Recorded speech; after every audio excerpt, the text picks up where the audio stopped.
comment fonctionne mon être intérieur. Là, c'est bon. On va commencer par le corps. Donc, le corps, comme on voit, on va prendre un verset. Ce sera plus facile à expliquer.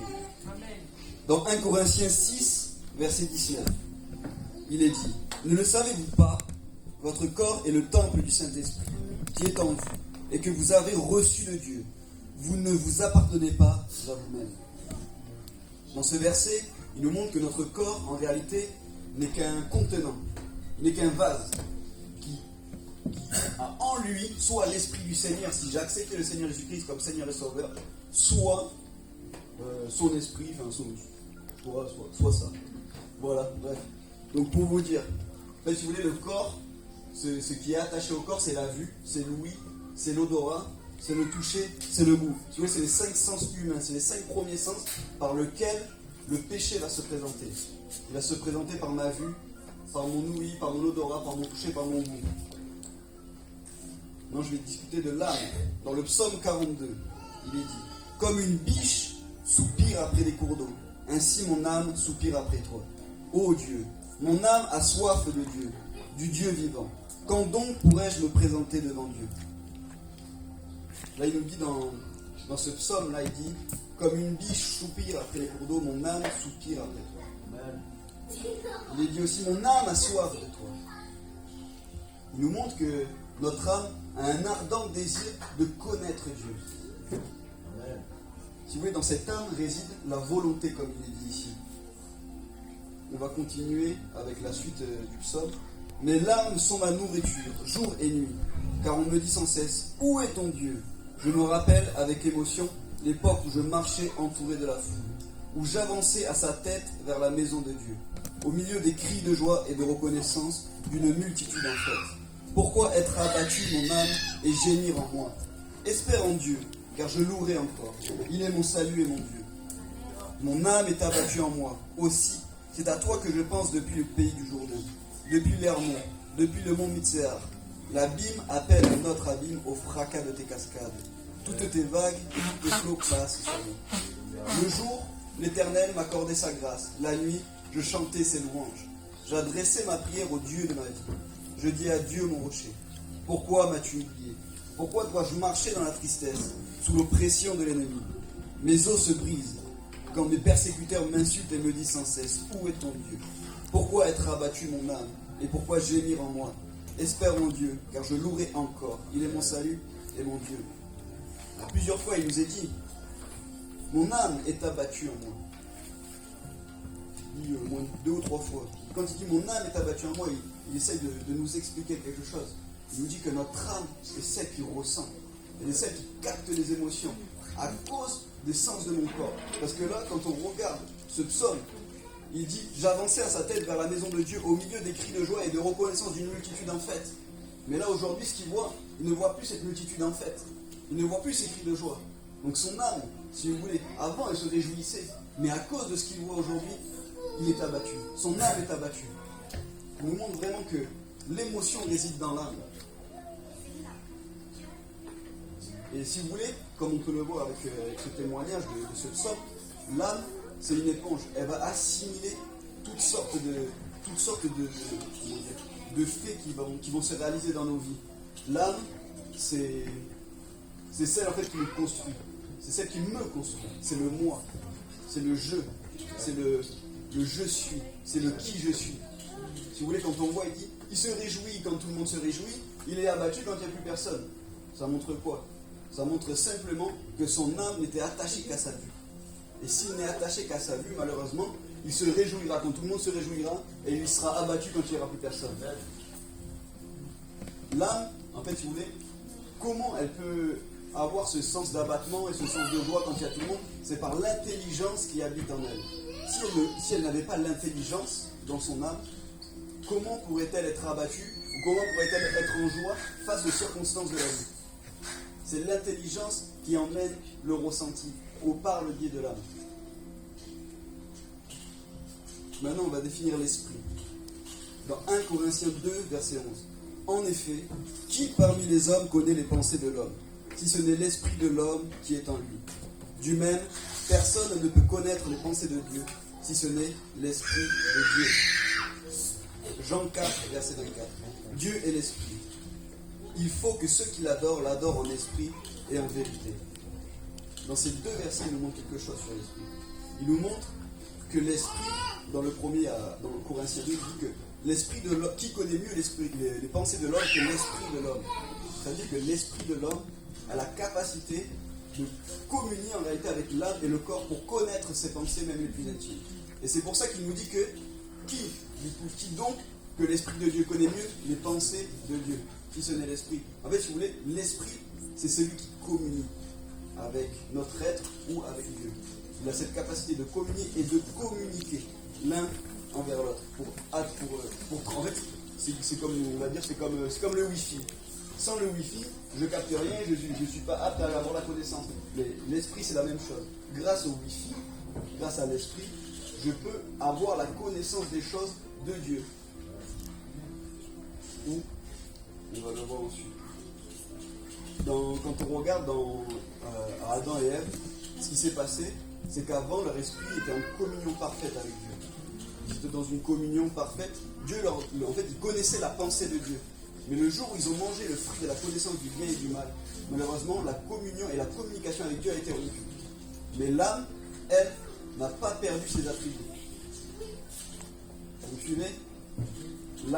L'esprit, oh là là, l'esprit n'a pas perdu ses attributs. Si vous voulez, l'esprit, lui, continuer, son attribut, c'est de communiquer et de communier. Donc s'il ne peut plus communiquer et communier avec Dieu, avec qui communique-t-il et avec qui communique-t-il? Qui reste-t-il? Qui c'est qui les a tentés? C'est Satan qui a tenté. Donc il reste Satan, oui, et maintenant il reste qui d'autre? Il reste son âme. Donc l'esprit va chercher à communiquer et à connaître la pensée, maintenant de l'âme et des esprits mauvais. C'est ce qui nous emmène en fait aux œuvres de la chair. On y revient après. Et souvent ces œuvres de la chair, ils sont appelés, pas ces œuvres de la chair, mais c'est notre esprit, communion avec notre âme, est appelé d'une manière précise dans la Bible, c'est le vieil homme. Le vieil homme. Et le nouvel homme, du coup, pour l'esprit qui communie avec Dieu. Il est dit dans 2 Corinthiens 5, verset 17. Si quelqu'un est en Christ, il est une nouvelle créature. Les choses anciennes sont passées, voici toutes choses sont devenues nouvelles. Là, on voit dans ce verset que celui qui est en Christ est une nouvelle créature. Je ne peux pas être une nouvelle créature si je ne suis pas en Christ. C'est par Christ que je deviens une nouvelle créature. Pourquoi? Parce que quand Christ s'est donné pour moi, quand Christ a donné sa vie pour moi, il a relâché le Paraclet. Il a relâché le Saint-Esprit. Et ce Saint-Esprit-là qui nous a donné, c'est celui-là qui a rétabli la communication entre mon esprit et l'Esprit de Dieu. Et c'est ça la nouvelle créature. C'est ça la nouvelle créature. C'est l'Esprit de Dieu avec l'Esprit de l'homme qui communie et qui communiquent ensemble. En fait, on est tout simplement revenu au temps d'Adam et Ève, où ils avaient la communication, une communion rétablie avec Dieu. Ça, c'est la nouvelle créature. Et c'est pas quand j'ai accepté le Seigneur, oui, j'ai reçu le Saint-Esprit, je suis une nouvelle créature, donc mes œuvres ont changé tout d'un coup. Non, c'est mon esprit tout d'un coup qui a reçu, en fait, qui a repris la communion et la communication avec son Dieu. Et du coup, pour le vieil homme, du coup, c'est au moment dans Genèse 3, versets 9 à 10, cependant, l'Éternel, Dieu appela l'homme et lui dit, où es-tu? Il répondit, j'ai entendu ta voix dans le jardin, et j'ai eu peur parce que j'étais nu. Alors je me suis caché. Le vieil homme, en fait, il n'est pas défini dans cette phrase, mais il nous laisse penser quelque chose. Au moment où Adam et Ève ont péché, on voit bien qu'une séparation a été mise entre les hommes et Dieu. Parce que quand Dieu vient, il appelle Adam. À quel moment Dieu a appelé Adam avant qu'il mange le fruit de la connaissance du bien et du mal? Il n'a jamais appelé. Il lui a même dit, où es-tu? Ça veut dire qu'il n'était même pas capable, enfin pas que Dieu n'est pas capable, attention, mais qu'il était obligé de demander, où es-tu? Parce que sa communion et sa communication avec lui a été rompue.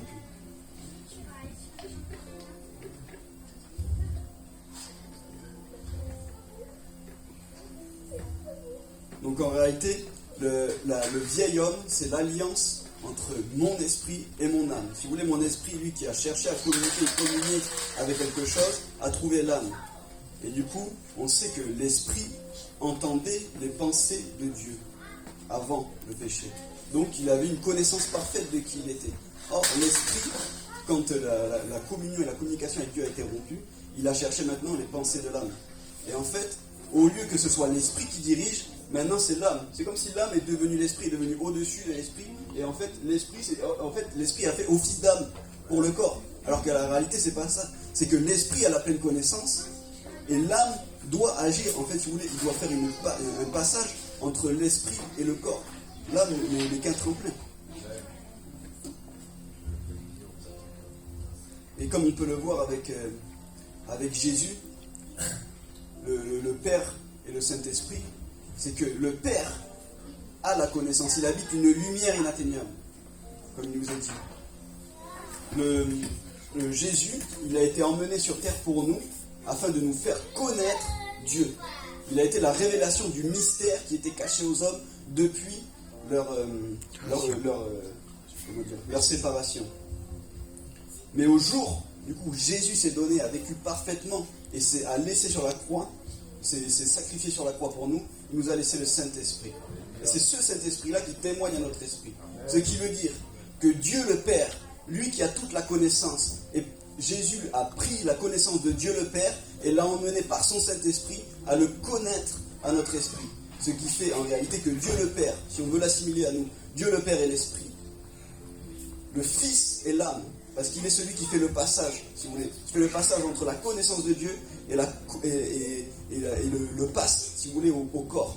Donc Jésus c'est l'âme et le Saint-Esprit c'est le corps, parce qu'il est celui qui rend en réalité les choses de Dieu palpables pour nous.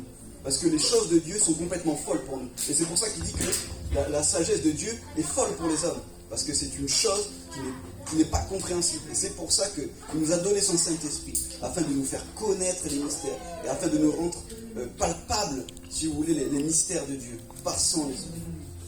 Et c'est pour ça que l'Esprit témoigne à mon esprit que je suis fils et que je suis, du coup, une nouvelle créature. C'est que de cette manière-là que j'y arriverai. Comme on le voit dans Paul 6, versets 6 à 13, il nous dit: nous savons que notre vieil homme a été crucifié avec lui afin que le corps du péché soit réduit à l'impuissance et qu'ainsi nous ne soyons plus esclaves du péché. En effet, celui qui est mort est libéré du péché. Voilà pourquoi Jésus s'est donné. Quand Jésus s'est donné, il a fait que en relâchant son esprit, il a fait que notre esprit a eu la communication et la communion rétablie avec Dieu. Et c'est ce qui a fait en fait que ce vieil homme-là, donc l'esprit soumis à l'âme, a été banni. Et maintenant, on a retrouvé la connaissance de Dieu et la communion de Dieu. C'est cette nouvelle créature que Dieu nous parle. Et c'est pas l'homme régénéré tout entier, non. C'est juste l'esprit régénéré en Dieu, par Christ. Il nous est dit que Jean 1, verset 1 à 3, au commencement était celui qui est la parole de Dieu. Il était avec Dieu, il était lui-même Dieu. Dieu a tout créé par lui, et rien de ce qui a été créé n'a été créé sans lui. En lui résidait la vie, et cette vie était la lumière des hommes. La lumière brille dans les ténèbres, et les ténèbres ne l'ont pas étouffée. La réalité, c'est quand on a reçu le Saint-Esprit, on a reçu cette lumière. On a reçu une partie de la lumière inatteignable de Dieu. On a reçu cet esprit de lumière. C'est ce qui fait aujourd'hui de nous des enfants de lumière. Non pas forcément en acte tout de suite, mais en esprit. Parce que notre esprit, si vous voulez, on avait parlé de conscience plusieurs fois. La conscience, si vous voulez, elle fonctionne avec l'esprit. Quand l'esprit parle, il fonctionne avec la conscience. Ça veut dire qu'avant, je prenais plaisir à commettre une iniquité. Je prenais plaisir à fumer, à boire à outrance. J'étais fier, c'était même ma fierté. Ah, regardez, j'ai bu 3 bouteilles de vodka, voilà, je suis fou. Bref. Tout ça pour dire. En fait, je prenais plaisir. Mais la réalité, c'est quand le Saint-Esprit est venu en moi, en fait, il est venu convaincre mon esprit par la conscience. En fait, si vous voulez, ma conscience a été régénérée par l'Esprit de Dieu. Donc, si vous voulez, ma conscience me témoignait que là, je n'étais plus dans la volonté du Seigneur et je ne ressentais plus de plaisir dans les péchés que je commettais. Le Seigneur était en train d'opérer quelque chose en moi, il était en train de me séparer petit à petit. Mais quand le Seigneur prend, il ne va pas t'arracher et après tu vas être tout vide et tu ne vas plus savoir quoi faire.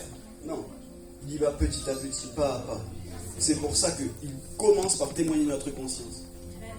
Et si je veux avoir cette stature d'homme spirituel, comme on le souhaite tous, il faut que je me laisse convaincre par ma conscience. Si je n'applique pas ce que ma conscience me dit, si je ne suis pas prêt à lâcher ce que ma conscience me témoigne, malheureusement, je ne pourrai jamais atteindre cette stature. Et quand je fais ça, je soumets mon âme à l'esprit. Si je ne soumets pas mon âme à l'esprit, je ne peux atteindre les choses de Dieu. Parce que Dieu parle à mon esprit, il ne parle pas à mon âme. Donc le seul moyen de soumettre mon corps et mes désirs à l'esprit de Dieu, c'est de passer par cette conscience. Maintenant, on va parler du Saint-Esprit.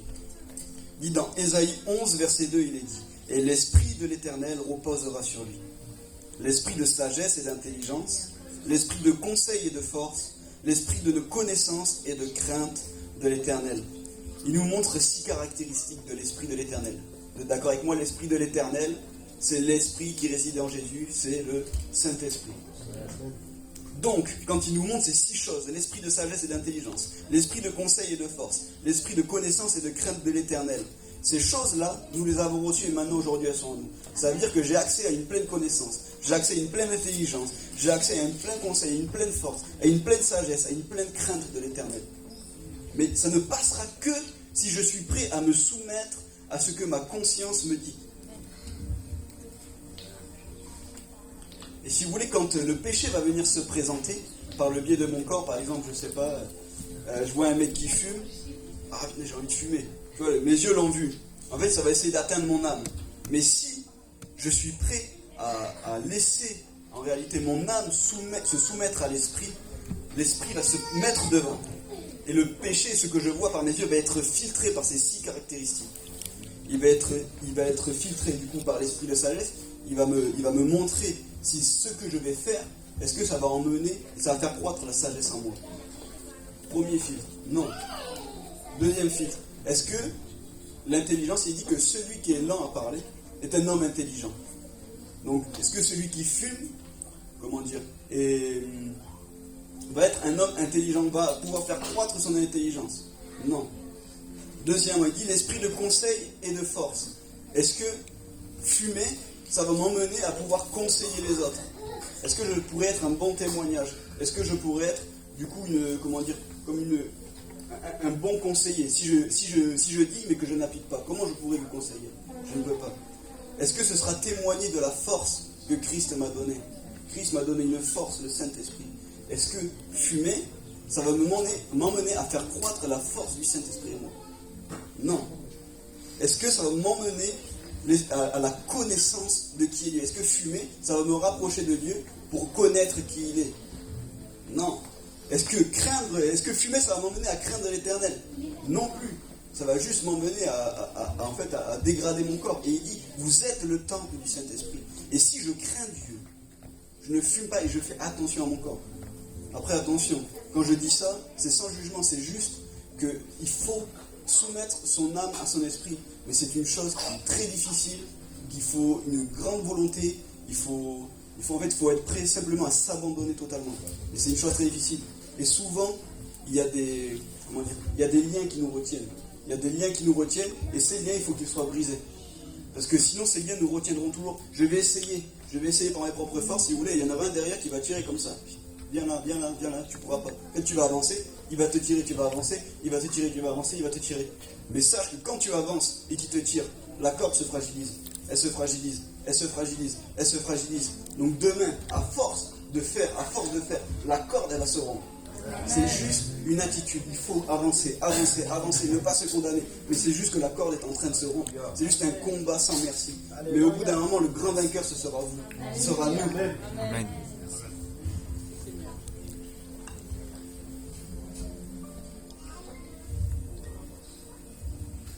Et il nous est dit que, dans 1 Corinthiens 2, verset 15, que l'homme spirituel, au contraire, juge de tout et n'est lui-même jugé par personne. Là, je pense verset parce que nous, dans l'église, je ne parle pas dans cette église, dans l'église en général, on se permet beaucoup de juger, on se permet beaucoup de parler sur les gens, beaucoup de parler sur la vie des gens, on essaie de se faire des grands conseillers, on essaie de se faire des grands hommes. Mais la réalité, c'est que qui est spirituel parmi nous? Qui est spirituel? Qui est l'homme qui est soumis parfaitement à l'esprit? Il n'y a personne ici, personne. J'en ai vu très peu des gens qui sont très spirituels. Donc quand il dit que l'homme spirituel, au contraire, juge de tout, il n'est lui-même jugé par personne. La réalité, c'est que là, il parle de l'homme spirituel qui est en nous. Il parle de l'esprit qui communique avec notre âme. C'est cet esprit-là qui peut se permettre de juger de tout et qui n'est lui-même jugé par personne. Parce que qui peut juger l'esprit qui a une pleine connaissance? Personne. C'est de cet esprit-là qu'on nous parle. C'est de cet homme spirituel qu'on nous parle.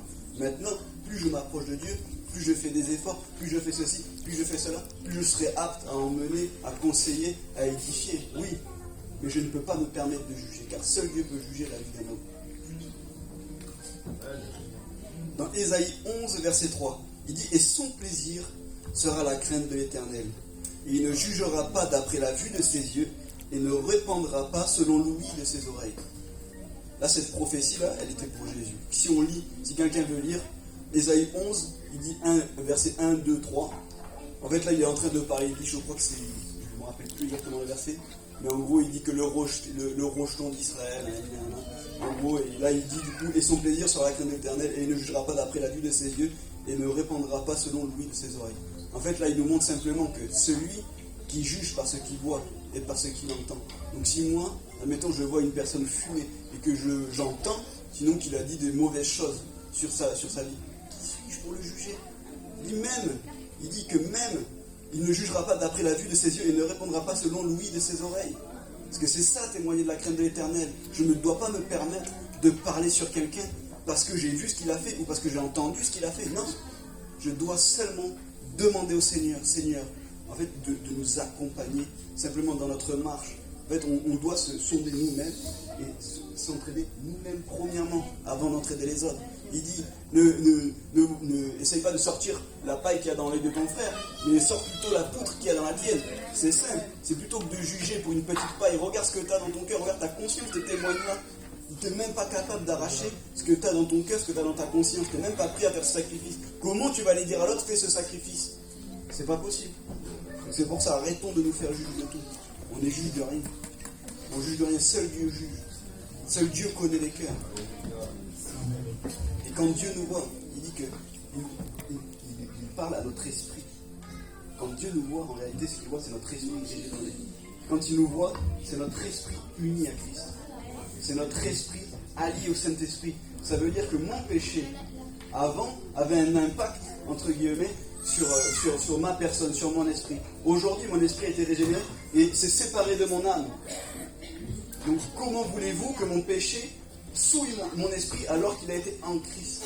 C'est plus possible. Vous voyez, maintenant, c'est l'âme qui doit aller chercher de l'esprit pour le ramener au corps. Et c'est plus l'inverse, c'est pas l'esprit qui vient l'emmener à l'homme et que l'homme bouge un peu le doigt comme ça, elle va le ramener au corps. Non, c'est pas comme ça. C'est l'âme, elle va courir un peu plus fort, avec un peu plus de zèle pour aller chercher l'esprit et le ramener au corps. Il nous dit dans Marc 8, verset 35, « Car celui qui voudra sauver sa vie la perdra. Mais celui qui perdra sa vie à cause de moi et la bonne nouvelle la sauve. » Dans d'autres versions, dans la version Martin Bible, il est dit que « Car celui qui voudra sauver son âme la perdra. Mais quiconque perdra son âme à cause de moi et de la bonne nouvelle la sauvera. » Quand il nous dit perdre, en fait, il nous dit sauver sa vie, perdre sa vie. La réalité, c'est que notre âme est éternelle, on ne peut la tuer. Donc le seul moyen de perdre son âme, c'est de renoncer à qui nous sommes. C'est de renoncer au moi-je. Parce qu'en fait, c'est à ce moment-là que, quand Adam et Ève ont péché, ils ont pris du fruit de la connaissance du bien et du mal. Ils se sont plongés dans cette connaissance du bien et du mal. Et ils se sont construits avec cette connaissance du bien et du mal. Mais aujourd'hui, le Seigneur, il veut déconstruire tout ce qui a été construit dans nos cœurs par cette simple connaissance, par cette futile connaissance. Il veut nous dire, perdez votre âme, perdez votre vie, et vous la gagnerez. Parce que c'est si je me soumets à l'esprit, en réalité, que j'ai la vie. Il dit que Christ, qui n'a pas Christ, n'a pas la vie, mais qui a Christ a reçu la vie.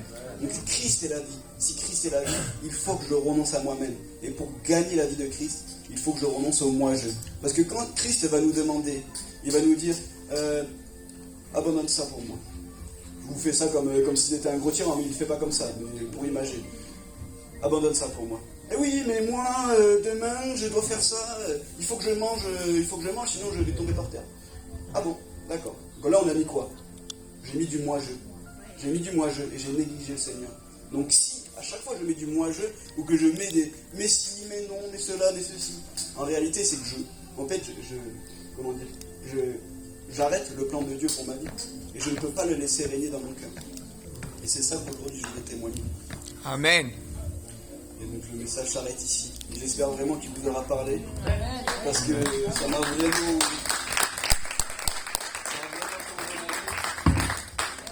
changé ma vie. Et juste de savoir que l'esprit en réalité a été régénéré et que c'est juste en fait un effort de ma part à faire. Ça m'a libéré. Parce que si vous voulez, je sais que qui je suis ne dépend pas de ce que je fais. Mais je sais que qui je suis dépend de Christ. Parce que je suis uni à lui aujourd'hui. C'est ce qui fait de moi cette nouvelle créature. Et c'est grâce à ça qu'on peut avancer, qu'on peut ne pas se condamner, qu'on peut marcher, en fait, si vous voulez, dans l'esprit. Parce que aujourd'hui, je marche avec ma Bible, demain, je la fais comme cette fois, le juste temps, cette fois, je le relèverai. Tu reprends, bam. Tu ne te condamnes pas, ne te condamne pas. Parce que moi, je ne te condamne pas. Parce que je te vois en esprit, je vois déjà qui tu es. Je vois déjà qui tu es, tu es uni à moi. Comment je pourrais juger celui qui a donné sa vie, celui qui a tout fait pour moi. C'est ça aujourd'hui que nous devons. C'est ça qu'il faut mettre dans nos pensées. Et juste un petit rajout, c'est que quand nous prions en esprit et en vérité. Parce que si nous ne prions pas en esprit et en vérité, et si nous prions avec la vue de nos yeux, ah le frère là il est malade, ah faut absolument que je prie pour son genou, pour sa santé, pour son bras, pour ceci, pour cela. Est-ce que Dieu t'a demandé de prier pour lui? Parce que des fois en fait on s'épuise, on y va, on va prier, c'est bien. Mais le Seigneur, est-ce qu'il veut réellement, est-ce que c'est réellement le temps pour cette personne? Je ne dis pas qu'il y a du temps ou pas, mais c'est qu'il faut faire ce que Dieu nous demande. Si on ne fait pas ce que Dieu nous demande, en fait, on va essuyer des échecs qui vont essayer de formater notre pensée pour nous maintenir dans une position où on rejettera le Seigneur. Donc faisons ce que l'Éternel nous dit. Et quand il nous parle, conscience, et attention, je rajoute intuition. L'intuition féminine, l'intuition maternelle. Quand la maman, admettons, il y a le bébé, il est dans sa chambre, elle sent qu'elle va pleurer. Elle y va, 3 secondes après, elle pleure. C'est une intuition. Le Seigneur parle de la même manière pour nous. Parce qu'il a régénéré notre esprit, nous avons l'intuition de Dieu. Il faut écouter notre intuition. Des fois, nous allons voir une personne, et nous allons voir, je ne sais pas, je vous raconte la mort sur cette personne. Littéralement, c'est une intuition qui m'a mené à l'idée. Et quand on arrive au moment de la délivrance, on a dit l'esprit de mort est là. Au moment où l'esprit de mort a été révélé, le démon est parti. Et ça a changé littéralement sa vie. Elle ne pouvait pas prendre un chien. Tout ce qu'il y avait, un cœur qui bat, c'était pas possible. Elle ne pouvait pas toucher un cœur qui bat. Je suis sûr que même son propre cœur, elle ne pouvait pas le toucher. C'était impossible pour elle. Mais le jour où on a vu et on a décrété ce que l'Éternel avait dit, et qu'on a prié, que le démon s'est en allé, elle a pu reprendre les chiens et pleurer de joie parce qu'elle pouvait retoucher la vie.